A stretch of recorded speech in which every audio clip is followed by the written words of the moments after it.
Halo teman-teman, selamat datang di video saya. Kali ini kita akan membahas topik menarik tentang distribusi pendapatan antara Indonesia dan Timor Leste. Topik ini penting karena pendapatan nasional dan distribusinya mencerminkan kesejahteraan masyarakat serta kemampuan suatu negara dalam mengelola sumber daya ekonominya. Untuk mempermudah pemahaman, saya sudah membuat mind mapping digital yang menggambarkan perbandingan kedua negara dari 5 aspek utama, yakni GDP, pendapatan per kapita, pertumbuhan ekonomi, distribusi pendapatan, dan struktur ekonomi. Selanjutnya, kita bahas pendapatan nasional atau Gross Domestic Product. Indonesia memiliki GDP sekitar 1,4 triliun dolar Amerika Serikat pada tahun 2024, menempati peringkat ke-16 dunia. Tentunya, angka ini menunjukkan bahwa Indonesia termasuk dalam kelompok ekonomi besar di Asia Tenggara dan memiliki kontribusi signifikan terhadap ekonomi global.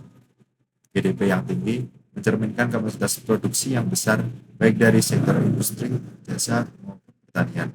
Sementara itu, Timor Leste memiliki GDP sekitar 2,1 miliar dolar Amerika Serikat dan berada di peringkat ke-178 dunia.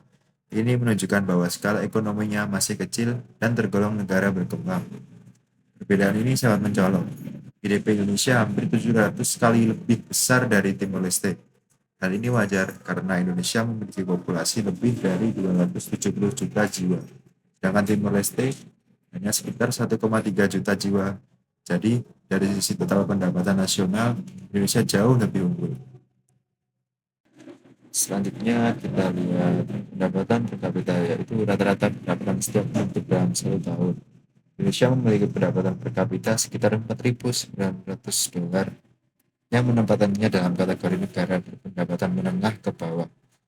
Menurut klasifikasi Bank Dunia, yang artinya meskipun ekonomi Indonesia besar, pendapatan rata-rata per orang masih belum tinggi karena jumlah penduduk yang besar.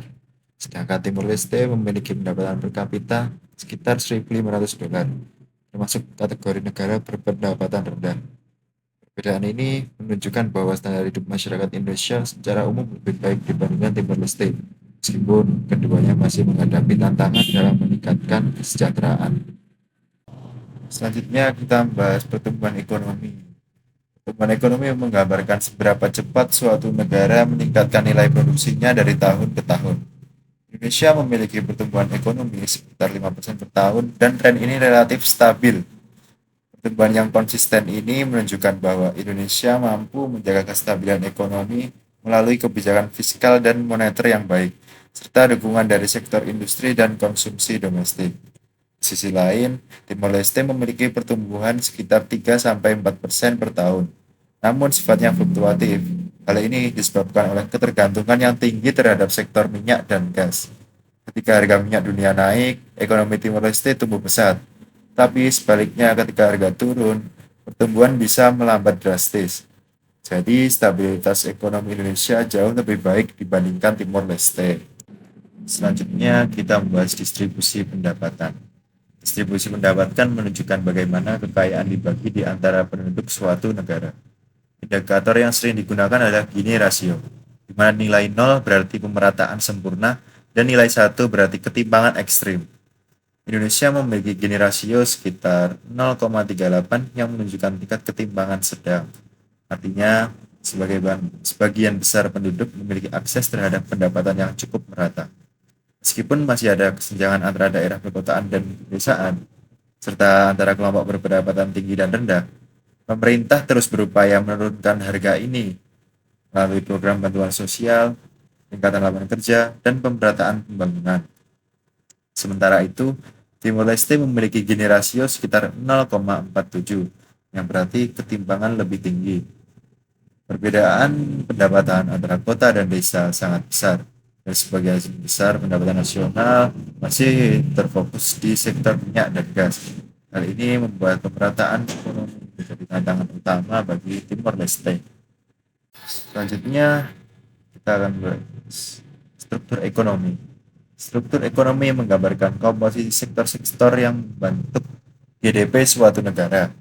Indonesia memiliki struktur ekonomi yang beragam, terdiri dari sektor industri, jasa, dan pertanian. Perbedaan ini membuat ekonomi Indonesia lebih tahan terhadap krisis global. Karena jika satu sektor melemah, sektor lain bisa menopang. Misalnya saat pandemi COVID-19, sektor digital dan jasa tetap tumbuh meskipun industri sempat melambat. Sedangkan Timor Leste sangat-sangat bergantung pada sektor minyak dan gas. Ketergantungan yang tinggi terhadap sumber daya alam membuat ekonominya kurang stabil dan rentan terhadap fluktuasi harga komoditas. Negara ini masih berusaha mengembangkan sektor lain seperti pertanian dan pariwisata, tetapi kontribusinya terhadap GDP masih sangat kecil juga. Dari seluruh perbandingan ini, kita bisa menyimpulkan bahwa Indonesia memiliki ekonomi yang jauh lebih besar, pertumbuhan lebih stabil, dan struktur yang lebih beragam. Namun, tantangan ketimpangan pendapatan masih perlu diatasi agar kesejahteraan bisa dirasakan secara merata.